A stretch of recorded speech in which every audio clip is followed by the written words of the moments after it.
Assalamu alaikum wa rahmatullahi wa barakatuh. My name is Ashfaq Ahmad. I work in a purchase department in a hospital.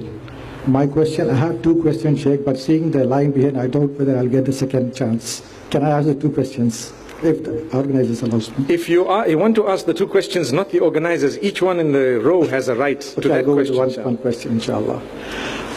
My first question is to how to get the Khushoo in the Salah.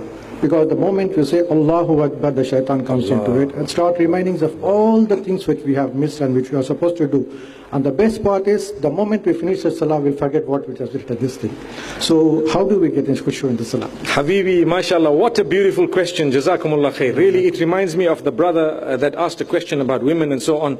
I've had youngsters who say, every time I say Allahu Akbar, my honey just comes in my head, and I just busy, when will I see her and what will I do? And astaghfirullah, that's shaitan that's just got hold of us. So what do? Number one, you ask Allah's guidance. That's always there. It's Allah. It's Allah who grants it. But you take a look at the excess items we do on a daily basis, try and cut them out. So if you lower your gaze, the chances of you concentrating in Salah are far more. And if, for example, and I'm not saying if you lower your gaze, you will be able to concentrate, because there are other factors as well. But it's one point. Another thing is, if you have too many things that you're doing in life, your concentration in Salah will be less, because it's your day is filled without any order. And you're thinking of so many things, you're not calm, you're not collected, you haven't written down things sometimes. And you've got to think of so many things, and you're worried. Let me give you an example.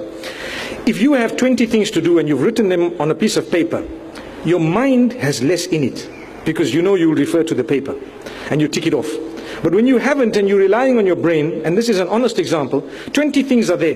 When you start Salah, you're remembering the 20 things I need to do, and then you're starting to say, Bismillahir Rahmanir Rahim, Alhamdulillahi Rabbil Alameen, and so on. And I'm busy thinking my 20 things. As soon as I'm finished my Salah, these 20 things here, and I start checking what's it. So what have I done? I've increased in my mind, put in something that I could have just put on a piece of paper and held it. A lot of us don't have a piece of paper. We just want to remember things. So there's no barakah in our day. I'm not saying you have to have a piece of paper. Today you have technology. You can, put it onto your phone. You can delegate it. It's like a man who has a business, and his business has grown, and he wants to be the head of every department. His business will come crashing. You have to delegate. You have to start developing it in such a way that you have a head of department who will do the small worries of every day. They will handle you. They report to you. If there's something big, you can handle it, because now you're the CEO. But the problem with us is we want to handle every aspect of everything. Then when we get to Salah, no concentration. So number one, to call out to Allah, to ask Allah to remove a lot of the excess thoughts and excess baggage that perhaps we have.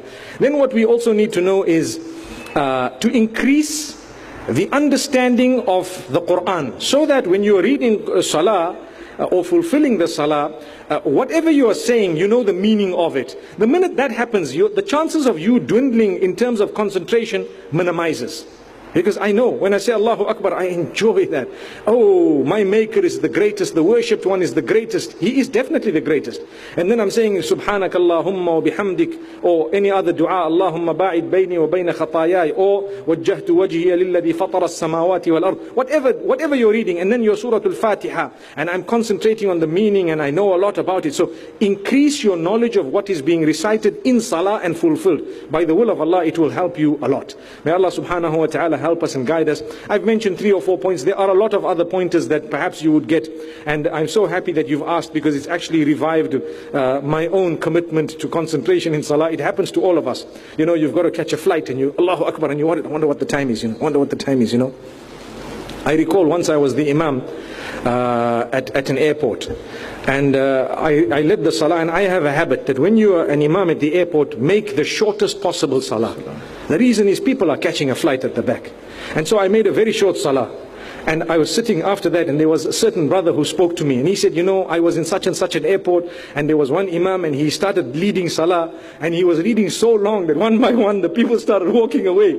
Because what happened is, I have a flight to catch. This guy's reading a long surah, he just looks at his clock and he's gone. Astaghfirullah. So you need to know, even when there is an Imam, and all those who may be Imams, think very carefully. It's better to have a shorter Salah with concentration than to go on and on and on. I remember the first time when I was in Medina Munawwara, and we had Salatul Kusuf. You know, the Salah of the eclipse. And the Imam was reading Surah Al-Baqarah. And he started, and he was going on and on, mashallah. And you know what? And then he says, Allahu Akbar. He says, Sami Allahu liman hamida. And he's reading again. And he goes on and on. And the people who joined were not expecting that. So I remember clearly in front of me, there was a man, a boy, a youngster, who picked out his bottle of water, opened it and had a sip. And he put it back. And I'm busy thinking, does this guy know what he did? And you know, after Salah, I told him, I said, you drank water? He said, no, I didn't. He said, this shows concentration. No concentration because it's prolonged. And I said, I swear you drank water. Do you have water in your pocket? He said, yes, I do. I said, look at it. He looked at it and it was half. He said, hey, when did I drink the water? So that's the thing. So may Allah help us to increase, inshallah, our concentration in Salah. And may Allah subhanahu wa ta'ala guide us all, really. And this is why we always tell the Imams, you know, like I just said, Wallahu a'lam. Jazakallah khair. Wa iyyakum. Barakallah feek.